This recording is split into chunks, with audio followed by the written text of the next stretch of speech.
Hi everybody, welcome back to the channel. It's Coach Carrie, and in today's video we're going to look at my Hobonici planner. This is a Coach cover that I put on my Hobonici, and since I'm not going to be doing a Hobonici, I'm not sure if I will be doing a Hobonici in 2026, but I did get the Sterling Inked 2026 planner, and I think it will fit perfectly in this chocolate beautiful cover. But let's take a look at my current Hobonici. What I thought of it. This was my first time using the Hobonici this year. I've never had a Hobonici, and I was excited to get this when it was on sale. I think I bought this a little cheaper on Amazon, and I started in spring, so that's why it was a little cheaper. But I do like it. There were some cons, and then there's a lot of pros. So let's dive into the Hobonici and let's do a quick flip through. So when I purchased it, I didn't start until April and May. So most of it, I purchased it in April, but May was the very first month that I started really planning in it and using it, because I was still in my Happy Planners and my Erin Condren planner. This is May. Here is June, July. This was our August layout for the monthly.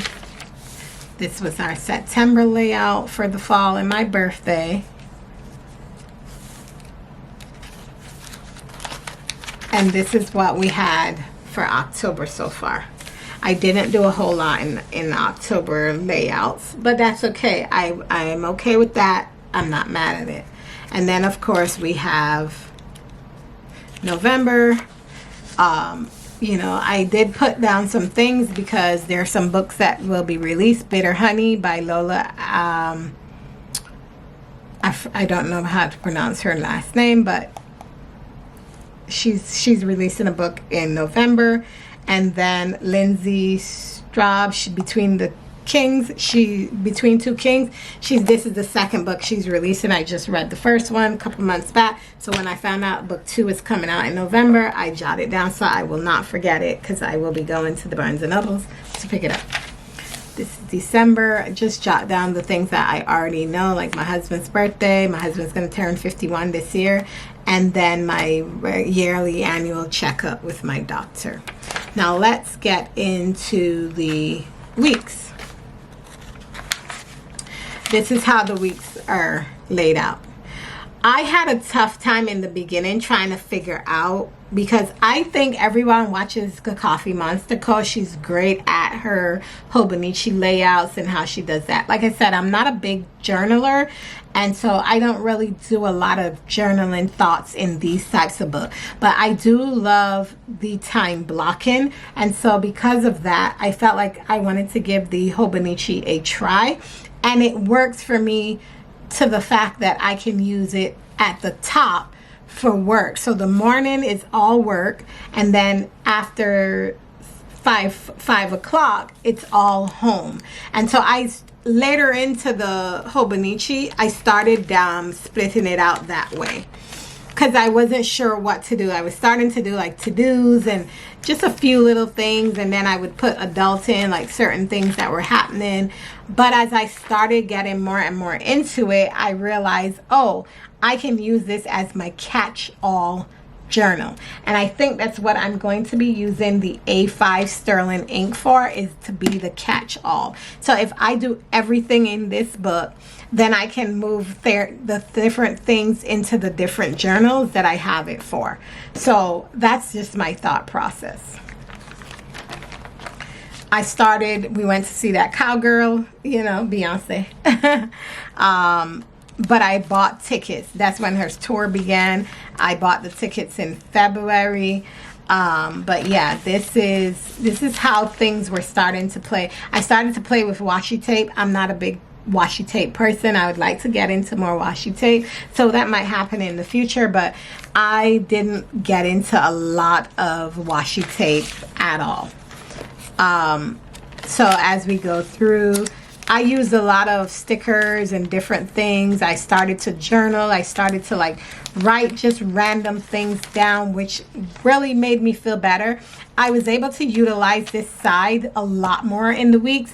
So this is going to be consistent. My task list currently, and sleep. I'm tracking my sleep. I'm currently, what I'm reading currently, and then of course what I'm tasking myself to do throughout the month and the weeks, each week. Some weeks I didn't put anything, but that's okay. But I didn't veer too far away from it. My coffee order from Starbucks. This was when we went to Atlanta to see Beyonce, so I did a Beyonce inspired look, and that was in July. I had some, what's those things, some ink pads, and so I had some letters, and I was like, oh, let me just try out some stuff. I do work from home, so then I started like trying out different ways to like make it look, you know, different. I didn't want it to always be the same. So this is my weekly, and this is starting to work a lot better for me the way I have it laid out. Love it so much. I track my medication, all that stuff. I'm tracking my health. I'm tracking my mood. So as I said, the morning was work, and then 5 o'clock home. Anything that has to do with the household gets jotted down here at the bottom. And so yeah, that was the outlook. This was this week here. Didn't put a lot here, but I will back plan and talk about what I plan to do. And then this is the upcoming week, and this is what, you know, I had a sticker book, like a vintage sticker book. This is from Sterling Ink, but I have a vintage sticker book, so I'm gonna cut out some of those stickers and just stick them in here for the week, and I'm gonna plan this week. Now let's get into the dailies. The dailies was a struggle. It took me a while because I wasn't decorating this area at all, but I had a lot of stuff, and I was like, oh, the daily is probably going to be the junk journaling area of my Hobonichi. And so as you can see, it didn't take off right away. There was a lot of blank pages in the dailies, but now I know what to do and how I want to use the Sterling ink, so I'm okay. But I love decorating the beginning of each month, like the dashboard, and giving it that inspiration of like what that month meant to me. May was always about like florals and that kind of thing. I didn't buy any tabs for the Hobonichi, but I plan to buy some tabs for the Sterling ink. I didn't do anything for the June month. Like I said, it took a minute for me to kind of get into it, and I started getting into it later on in the month of July. Like I was finding ways to be creative and just jotting things down, like my mood. I was tracking my mood a lot because I'm going through some medical stuff, so I was tracking my mood and seeing how I was feeling. I'm also perimenopause, so that's like, oh my God. And I have severe depression, so, you know, mood swings and all that stuff. My cloth and paper order came in.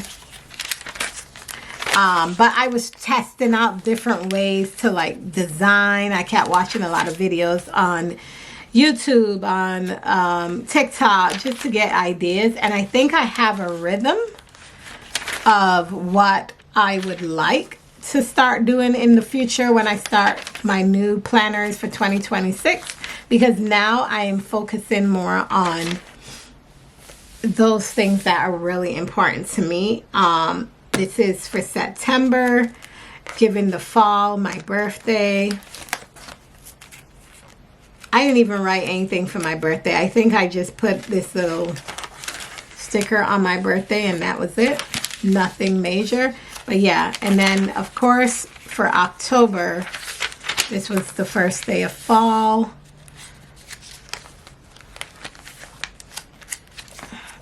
I started doing more in it. I had made dinner, decorated, the kittens. And this is what October looks like so far.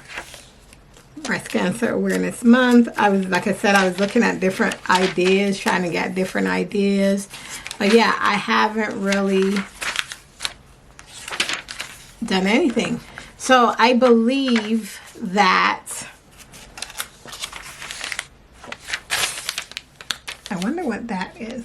I believe that, will I stick with the rest of it to the end of the year? I probably will, but I think the best thing for me to do is really take what I've learned in this catch-all for my Hobonichi and transcribe it into the 2026 for Sterling ink. If I decide to get another Hobonichi, we will see. But like I said, I feel like these were big. Hers are bigger. I'm not sure. Maybe just the way it looks. But I hope you guys enjoyed this flip through of my Hobonichi, and I'll see you guys in the next one. Bye, guys.